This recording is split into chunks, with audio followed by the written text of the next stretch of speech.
We've been trying to drill wheat. We did have a breakdown on the drill tractor yesterday. The part's not supposed to be until Monday, so we're gonna try to go back and combine now. It's been basically a week since we were going hard. We basically took the whole week off, so we're hoping, it looks like it'll be dry now.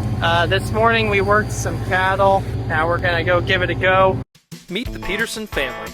Our dad, the three Peterson brothers, and our families farm together in central Kansas.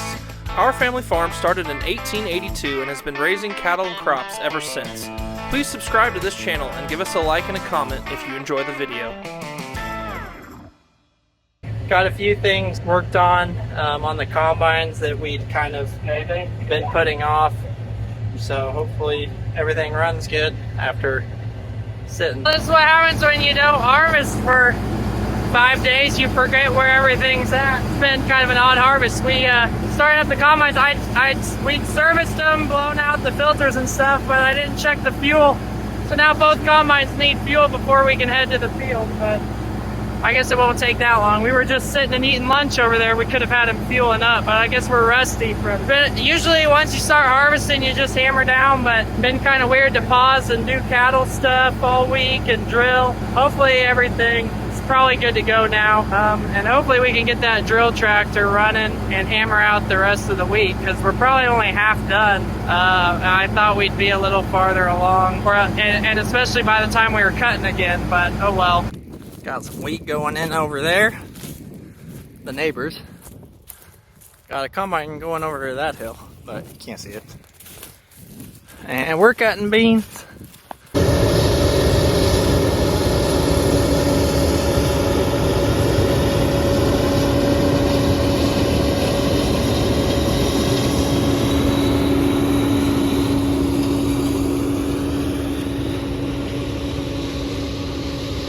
Alright, after about a week's delay, we're finally back. And it's still got some green leaves out here, but we're plenty dry now. And the field hasn't been doing too bad, 40 bushel an acre, but we're on the corner of that pivot. Greg, are you at your window yet? Yeah, I'm in the comment. Two partial greens from you guys. Kind of dark. Chores, but making it work. All right, it's a Monday morning. It's like 40 degrees out. Well, it's a little warmer now, but it got pretty cold last night. I, for one, am actually ready for a frost. Kill all the pigweeds still out there trying to do their thing. They sprouted in like September, which is really annoying to the spray guy. Move along these, the double crop soybeans. I think the double crop milo is going to be ready once we get to it, but it's getting to that time of year. It's nice to have cooler weather. Yesterday was in the 70s. Today I think isn't even supposed to get to 70. It's supposed to be in the 60s, so that's going to be a lot nicer. Feels like actual milo cutting weather. Saturday night we finished full season beans. Basically we left a few green ones to cut with the double crop that we'll have. But we went back to milo. Unfortunately, the last like pass of beans that Dad cut with this, it was along kind of an old pond, and apparently there were some trees growing or something, but we lost sickle sections. So then we tried to start replacing them, but we could tell all of a sudden we had like 7 gone. We probably should have abandoned it faster than we did. But anyways, now I am getting these new ones in. We will get this fixed up. We'll get some greasing done. We'll fuel everything up. We also ran out of fuel over the weekend. Tank went empty and we had enough to be cutting, but fuel man's coming this morning. All right, Monday morning, servicing the combines. This is what they got cut on Saturday while Kendall and I were at our speaking event, bringing the grain cart over, hoping to get started here pretty quick.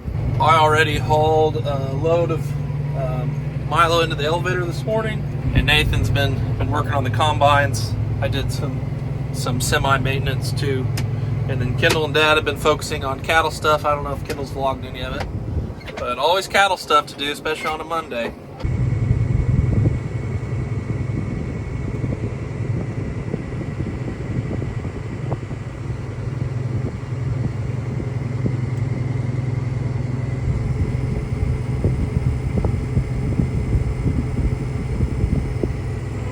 American ride with you until the first truck is full, and then ride to the home place in the summer.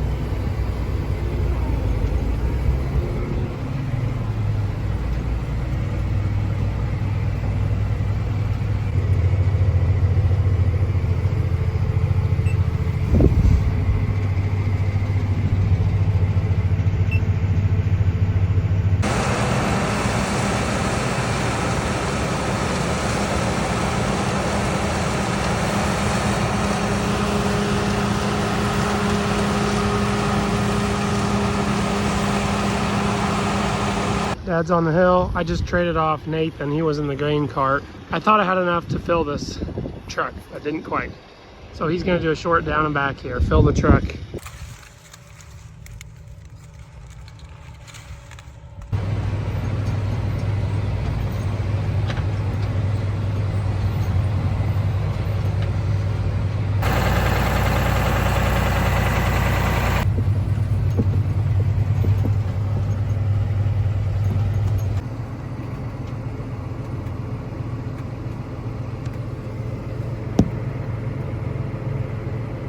Bunch of these seagull type birds following us around today. Look at all those. They're just following the combines.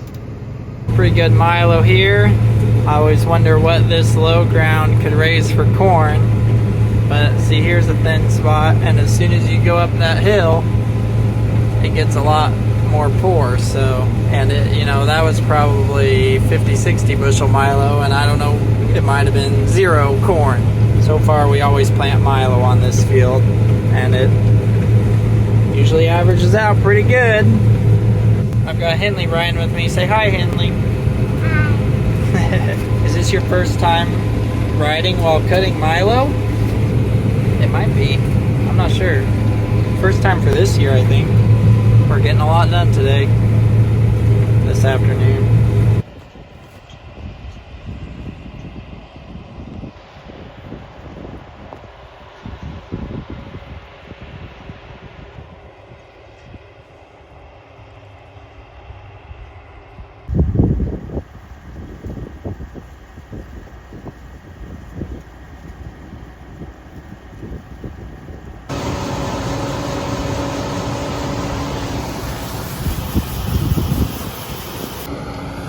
Okay, we've got some help here to run the grain cart, so I think Henley's riding in with Nathan. So that's why that combine stopped for a second. I'm gonna go chore while we have the extra person.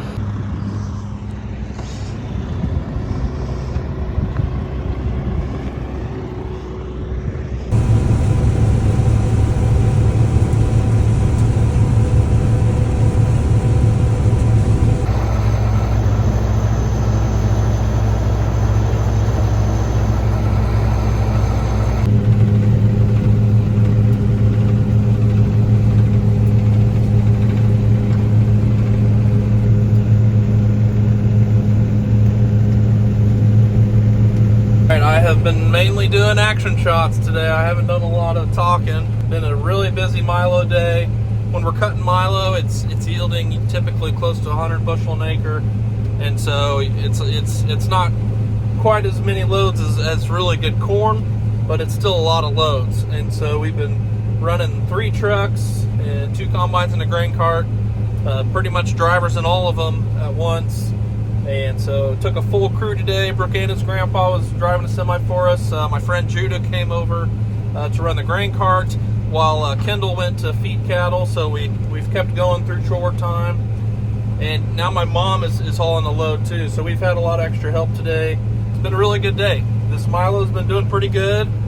This was definitely a better milo year than corn.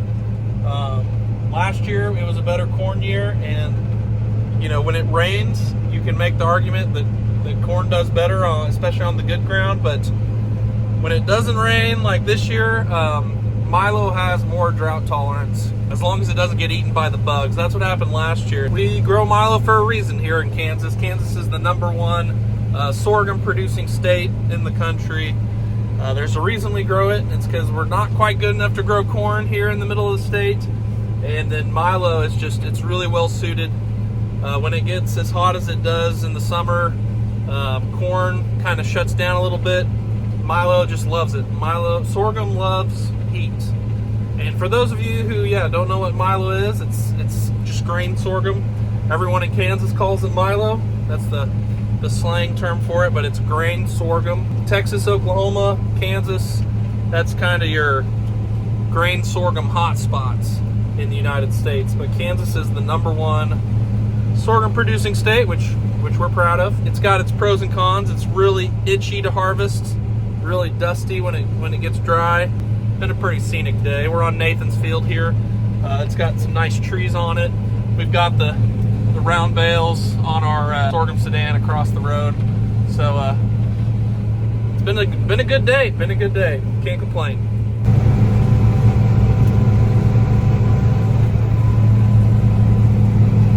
Do I still pull in like I did? All right, finished up this field. Look at that sunset.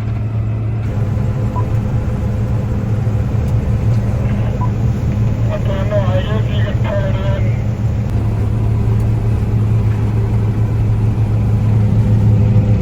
That's 37,000 right there. Quitting for the night. We're gonna unload the bin here and call it good. Filled up all the trucks.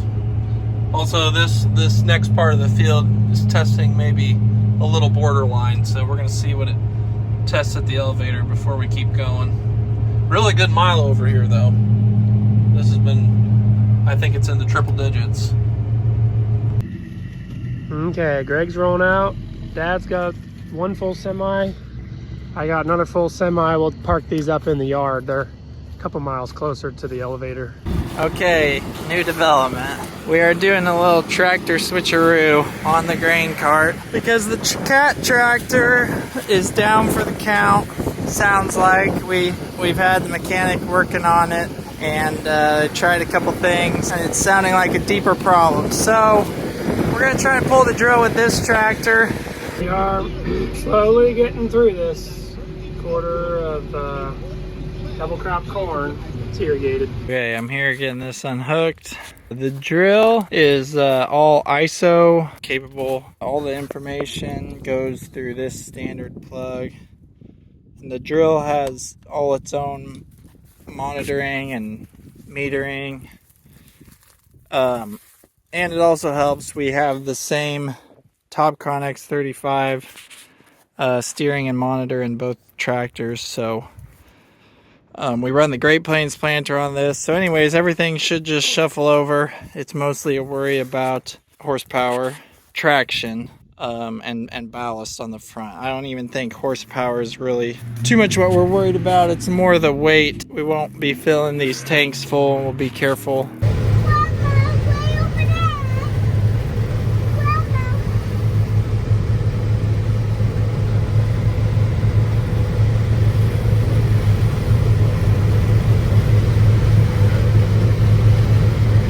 Alright, my front wheels aren't off the ground, so first step, so far so good. Alright, we got everything populated up. If you think about it, it's really not any heavier than the grain cart loaded we were just pulling. So when we put it in the ground, I mean, all those wheels turn, so I think I'm not exactly sure if my GPS is my implement is set up right yet, but I'm going to try it and see how it looks. I'm going to go here farther away from the road. Alright, we're doing it. I've got the old IVT in auto, and it's just sitting there at 1500 RPM, just like when it pulls our planter. Keeping the fan speed up, no problem. It had to restart everything, and I messed with a few things because it was shutting off my drill. I got that straightened up. I think it's gonna get us by. There's the cat having a bad, low down, no good day. Okay, I brought in the rest of these there's a few tail ender calving ones. They're still here. I wanted them off of this sedan for nitrate risk. We're gonna get a frost tonight. So Dad and I chased them in. Always do like the lights on this thing. This is gonna make us want a big front wheel assist for the air seeder. But that cat tractor's been pretty faithful until now. We think it's gonna need a set of injectors, and hopefully that's all. Just doing one of those weird late night drop off pickups. Greg didn't want to wait for me, so he's like, I'll just leave this stuff at the edge of the road. This is normal, right? Well, it was at 32 when I left my house this morning. I think it got under that last night. All those pigweeds and scattercane out there that are trying to put on late seeds are dead. We're gonna go get the drill fired up and pick some more corn. This semi isn't the easiest thing to back up to this auger, but it has a tarp and it's the one that's most available. And I found that if I set the grease gun or any kind of something, I set it next to the auger before I back up, and then I have something to look at to know where I'm backing up to. And then we have this nice chute on this one. Shoots it in there pretty good.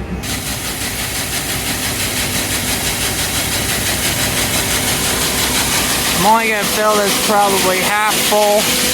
That'll be enough for the next field. I just have a little left at this field. The next one's not too far away, and it's only 60 acres. And then we'll have an empty tank to go to the next big chunk. We have 180.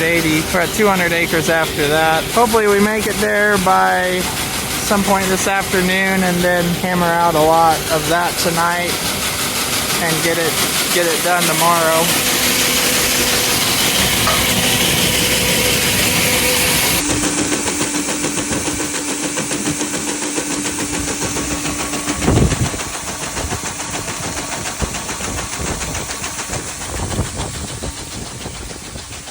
I'm still driving the loader tractor on the grain cart. We're gonna finish off east 40% of this field here in a little bit, and then pretty much just the middle is left, what's around the pivot. So I'm gonna whip behind him here and empty so that I can make a down row.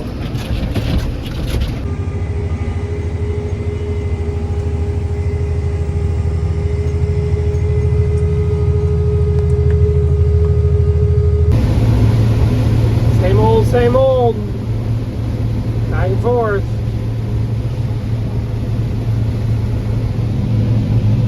We're doing some more after dark drilling. I'm about to run out of fertilizer, so I thought I should shoot a vlog video, because I don't think I did anything all day. Kept the combine picking corn, did some maintenance there. Here's the setup in our John Deere cab. This tractor's been doing just fine. Greg drilled a field with a little more of a hill to it. This is another flat field. I don't know.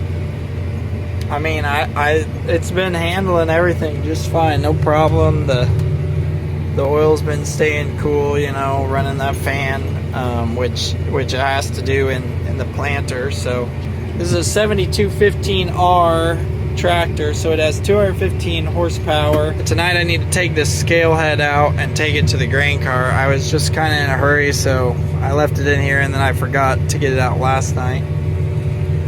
We have a radio in here, so I can hear some of the harvest chatter. And then I put one of our older camera systems in here for the I was using it for the grain cart, so you could have a better sight of where you're dumping. And I had just got that in there and tried it out, and then we didn't get to use it much. But now I can plug in my two cameras for the drill. It only has two functions, it doesn't have three, so if I want my rear view camera, I have to go unplug a cord and plug it into the other one. But this is our priority. With Dad and Kendall will keep cutting milo tomorrow, see if it's dried down a little. It was right borderline. It was like 14.5, and they start docking at 14. If it was a wet year, we'd be sending it full speed, but since it's been so dry, it's like, well, why should we take a dock? And it's, you know, it's still the middle of October, it's not November, so I would think it had dropped a little the last couple days. full moon tonight. Can't see the comet, but I think I might have missed it. I think it was the last 2 nights. I've also been missing all the northern lights that apparently have been available. Also, it's a lot colder at night now, and I left my hoodie in my pickup, so I gotta hustle up. So if I don't get cold, I might need the heater in Dad's pickup. Thanks for watching, everyone. Check out our music videos linked in the description. You can also follow us on Facebook, Instagram, TikTok, Twitter, Snapchat, and explore our website, www.petersonfarmbrothers.com. See you guys next time.